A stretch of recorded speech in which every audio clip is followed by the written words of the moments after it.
Mia Melinda Kaputri. My student registration number is 203020201029. This is my recording video for our final examination of basic English reading, and I hope you can enjoy this video.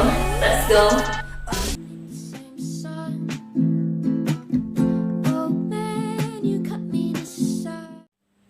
The Monkey's Paw, a short story by W. Jacobs. Without, the night was cool and wet, but in the small parlor of Lexington Villa, the blinds were drawn and the fire burned brightly.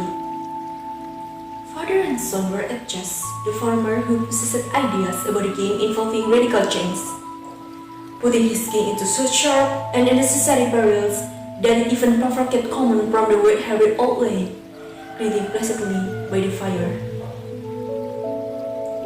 "Hark up the wind," said Mr. White, who, having seen a fatal mistake after it, was too late, was amiably desirous of preventing his son from seeing it.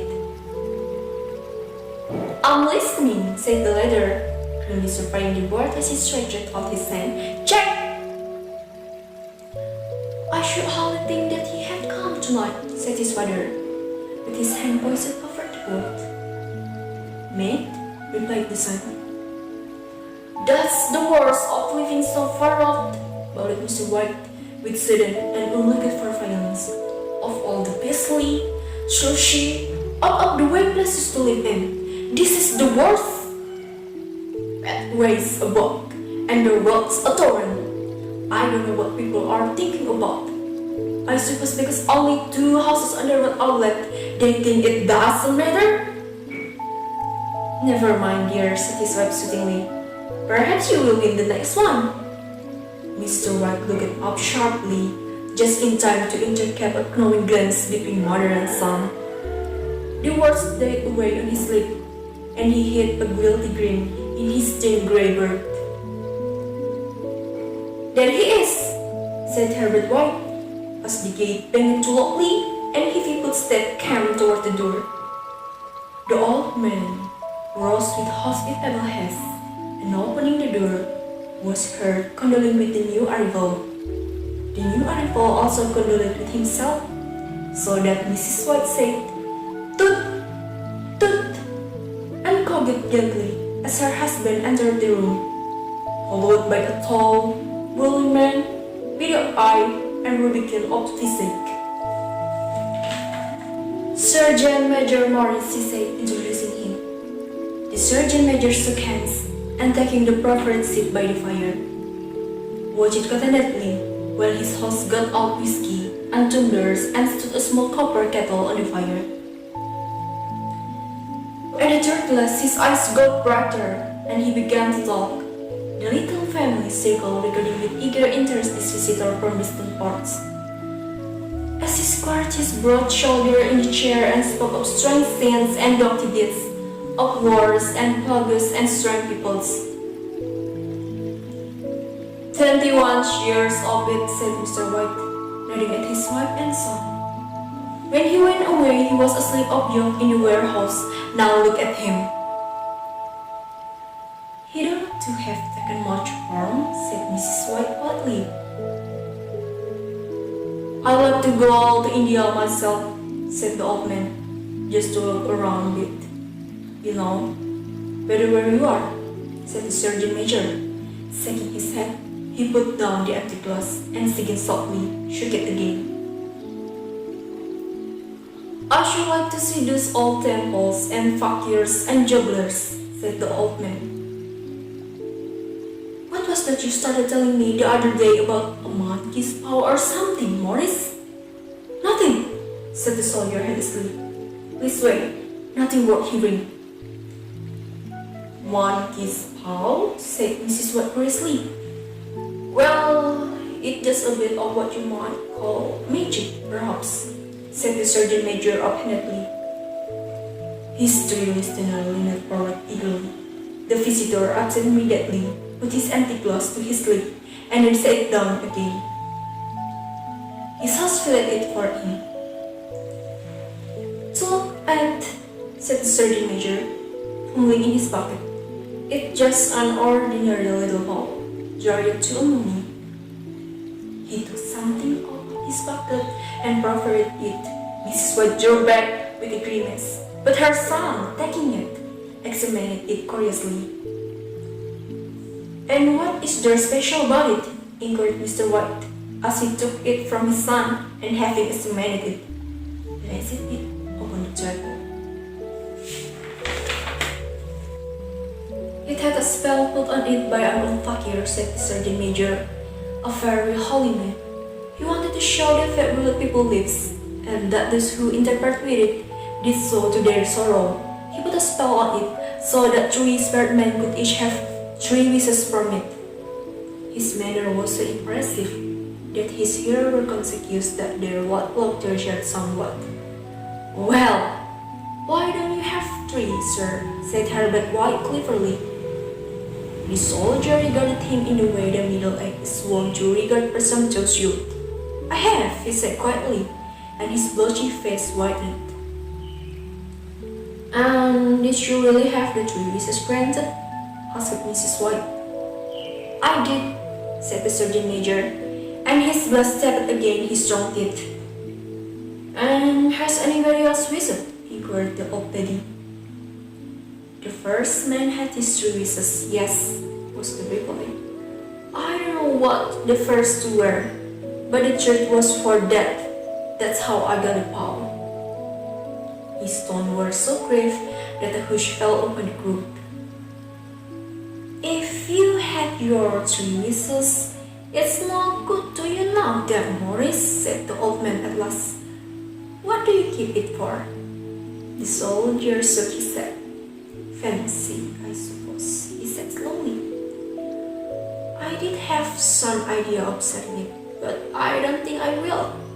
It has caused enough mischief already.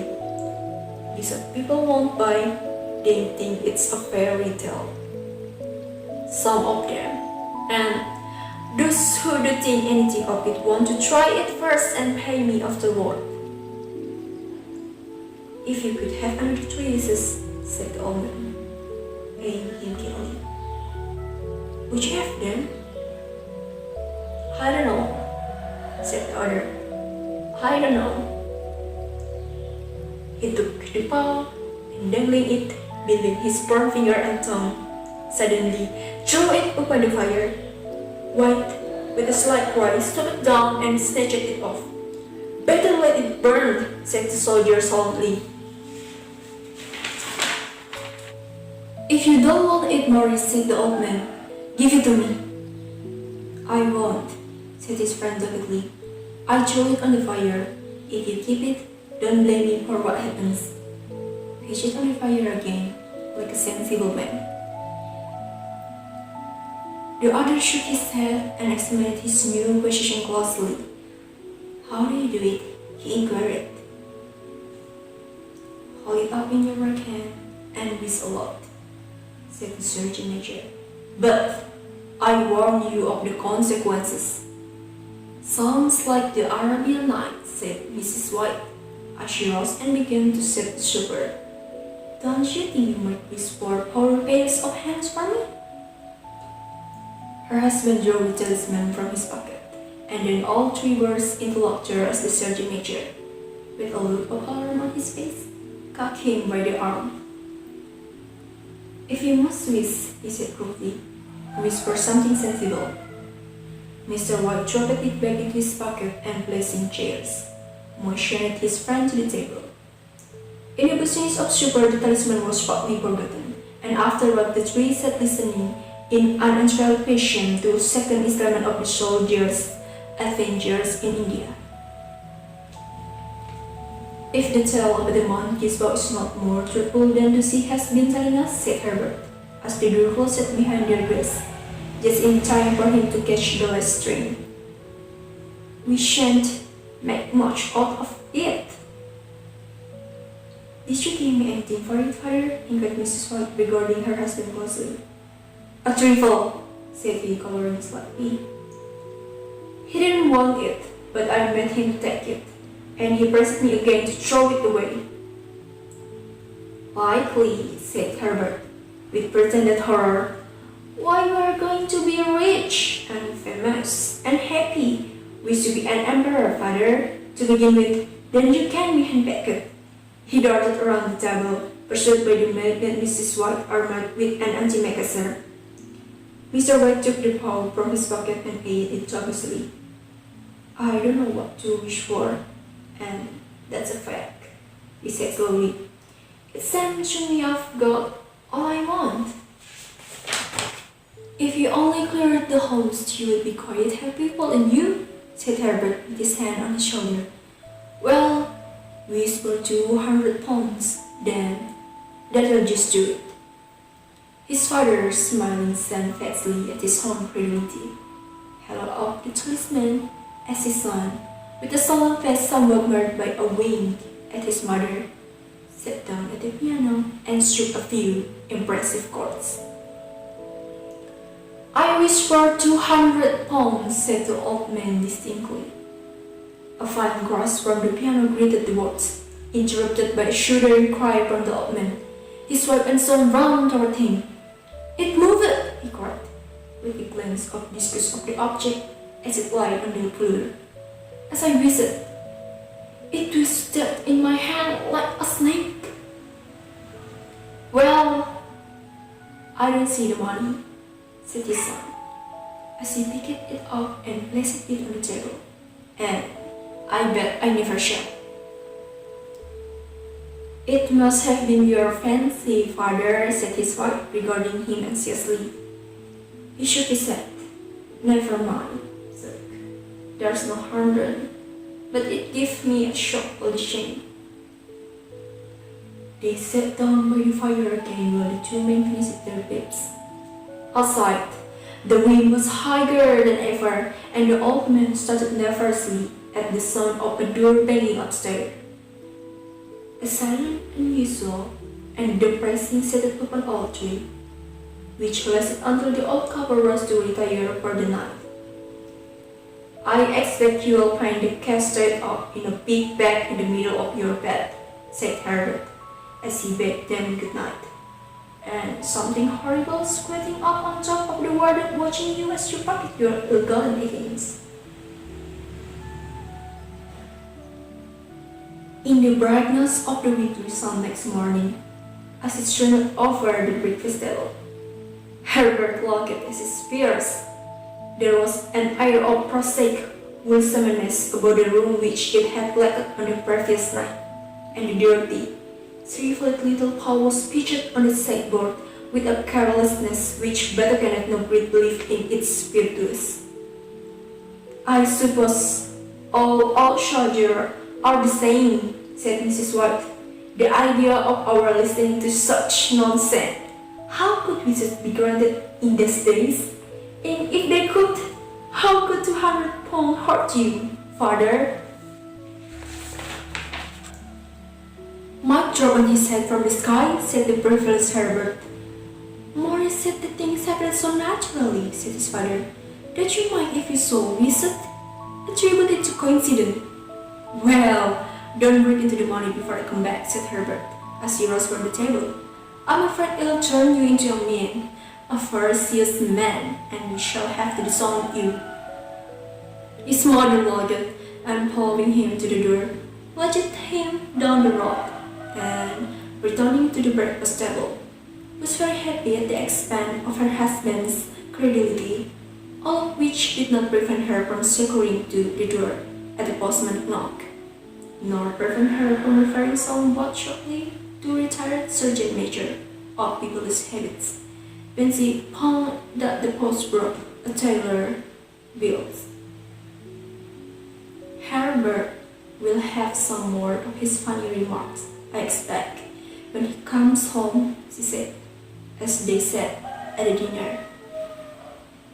I dare say, said Mr. White, pouring himself out some beer, but for all that, the thing moved in my head that I'll swear to. You thought it did? Said the old lady suddenly.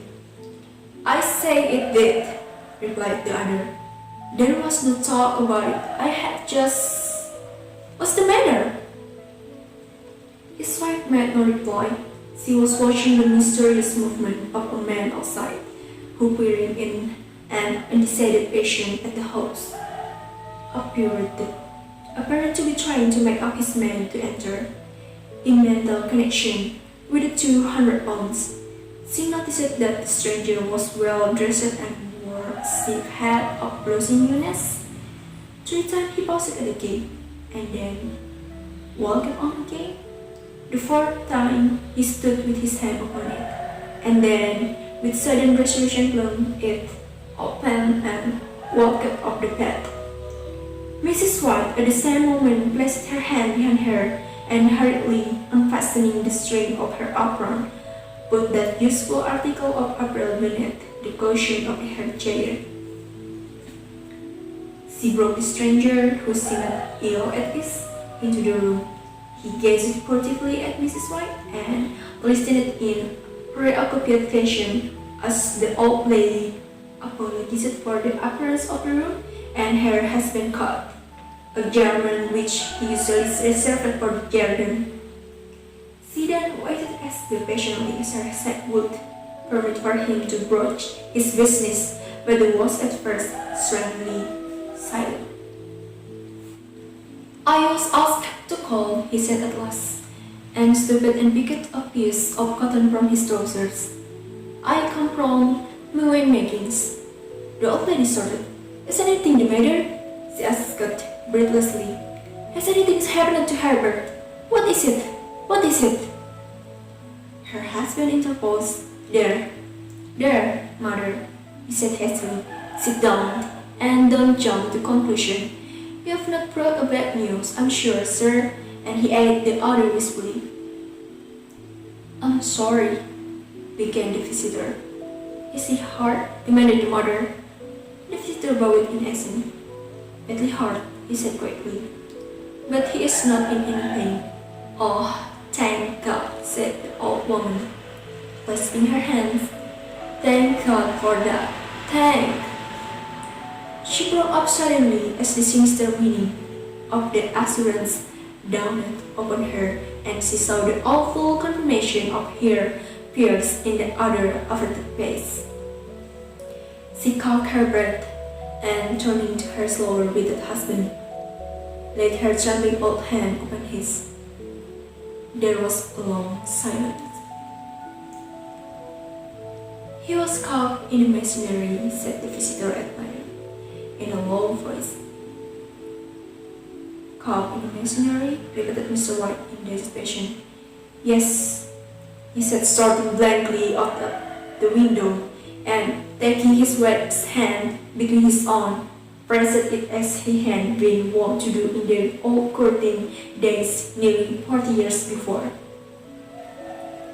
"He was the only one left to us," he said, turning gently to the visitor. "It is hard." The other coughed and rising, walked slowly to the window. "The firm wished me to convey their sincere sympathy with you in your great loss," he said, without looking around.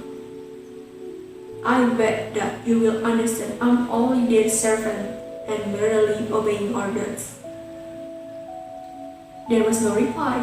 The old woman's face was white, her eyes staring, and her breath inaudible.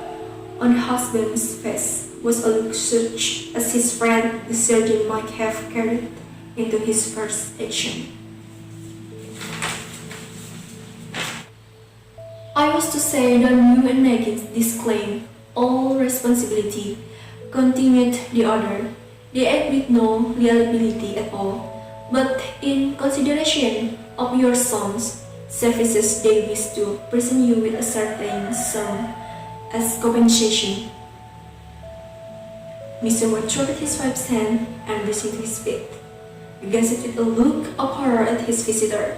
His dry lips shaped the words, "How much?" 200 pounds was the answer. Unconscious of his wife's shriek, the old man smiled faintly, put out his hand like a sightless man, and dropped a senseless head to the floor.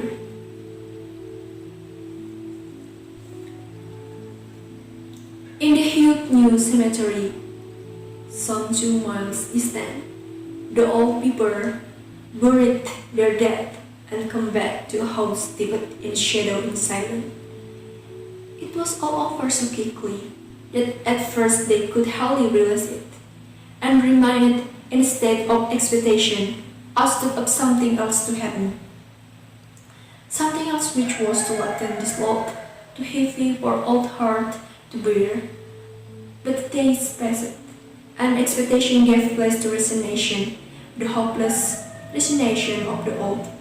Sometimes we call it apathy, sometimes they hardly exchanged a word, for now they had nothing to talk about and their days were long to weariness. It was about a week after that the old man, walking suddenly in the night, stretched out his hand and found himself alone. The room was in the darkness, and the sound of subdued weeping came from the window. He raised himself in bed and listened. "Come back," he said tenderly. "You will be cold." "It is colder for my son," said the old woman, and wept afresh. The sound of her sob died away in his ear. The bed was warm, and his eyes heavy with sleep. He dozed fitfully, and then slept until a sudden cry from his wife awoke him with a start. "The monkey's paw!" she cried wildly. "The monkey's paw!" He started up in horror. Where? Where is it? What's the matter?" She came stumbling across the room toward him. "I want it," he said quietly. "You have not destroyed it." "It is in the parlor on the bracket," he replied, marveling. "Why?" She cried and looked together, and bending over, kissed his cheek. "I only just thought of it," she said hysterically. "Why didn't I think of it before? Why didn't you think of it?" "Think of what?" he questioned. "The other 2 wishes," she replied rapidly. "We have only had one." "Was not that enough?" he demanded fiercely. "No," she cried triumphantly. "We'll have one more. Go down and get it quickly and wish our boy alive again." The man sat up in bed and flung the bedclothes from his quaking limbs. "Good God, you are mad!" he cried aghast. "Get it," she panted. "Get it quickly and wish. Oh, my boy, my boy." Her husband struck a match and lit the candle. "Get back to bed," he said unsteadily. "You don't know what you are saying." "We had the first wish granted," said the old woman perversely. "Why not the second?" "Odd coincidence," stammered the old man. "Go and get it and wish," cried the old woman, and dragged him toward the door. He went down into darkness and felt his way to the parlor and then to the mantelpiece. The talisman was in its place, and a horrible fear that the unspoken wish might bring his mutilated son before him ere he could escape from the room seized upon him, and he caught his breath as he found that he had lost the direction of the door. His brow cooled with sweat. He felt his way round the table and groped along the wall until he found himself in a small passage with the unwholesome thing in his hand. Even his wife's face seemed changed as he entered the room. It was white and expectant, and to this fear seemed to have a natural look upon it. He was afraid of her. "Wish!" she cried in a strong voice. "It is so foolish and wicked," he faltered. "Wish!" repeated his wife. He raised his hand. "I wish my son alive again." The talisman fell to the floor, and he regarded it shudderingly. Then he sank trembling into a chair as the old woman, with burning eyes, walked to the window and raised the blind. He sat until he was chilled with the cold, glancing occasionally at the figure of the old woman peering through the window. The candle end, which had burned below the rim of the china candlestick, was throwing pulsating shadow in the ceiling and walls until, with a flicker longer than the rest, it expired. The old man, with an unspeakable sense of relief at the failure of the talisman, crept back to his bed, and a minute or two after that, the old woman came silently and apathetically beside him. Neither spoke, but both lay silently listening to the ticking of the clock. A stair cracked, and a squeaky mouse squirted lazily through the wall. The darkness was oppressive, and after lying for some time, screwing up his courage, the husband took the box of matches and striking one, went downstairs for a candle. At the foot of the stair, the match went off, and he paused to strike another, and at the same moment a knock, so quiet and stealthy as to be scarcely audible, sounded on the front door. The match fell from his hand. He stood motionless, his breath suspended until the knock was repeated. Then he turned and fled swiftly back to his room and closed the door behind him. A third knock sounded through the house. "What's that?" cried the old woman, starting up. "A rat," said the old man in shaking tones. "A rat. It passed me on the stairs." His wife sat up in bed listening. A loud knock resounded through the house. "It's Herbert!" she screamed. "It's Herbert!" She ran to the door, but her husband was before her, and catching her by the arm, held her tightly. "What are you going to do?" he whispered hoarsely. "It's my boy, it's Herbert," she cried, struggling mechanically. "I forgot it was 2 miles away. What are you holding me for? Let go, I must open the door." "For God's sake, don't let it in," cried the old man, trembling. "You're afraid of your own son," she cried, sobbing. "Let me go. I'm coming, Herbert, I'm coming." There was another knock and another. The old woman with a sudden rage broke free and ran from the room. Her husband howled to the lady and called after her appealingly as she hurried downstairs. He heard the chain rattle back and the golden ball drawn slowly and slipping from the socket. Then the old woman's voice, strained and panting. "The bolt," she cried loudly. "Come down, I can't reach it." But her husband was in his hand and knees groping wildly on the floor in search of the paw. If he could only find it before the thing outside got in! A perfect fusillade of notes reverberated through the house, and he heard the scraping of a chair as his wife put it down in the passage against the door. He heard the creaking of the bolt as it came slowly back, and at the same moment he found the monkey's paw and frantically breathed his third and last wish.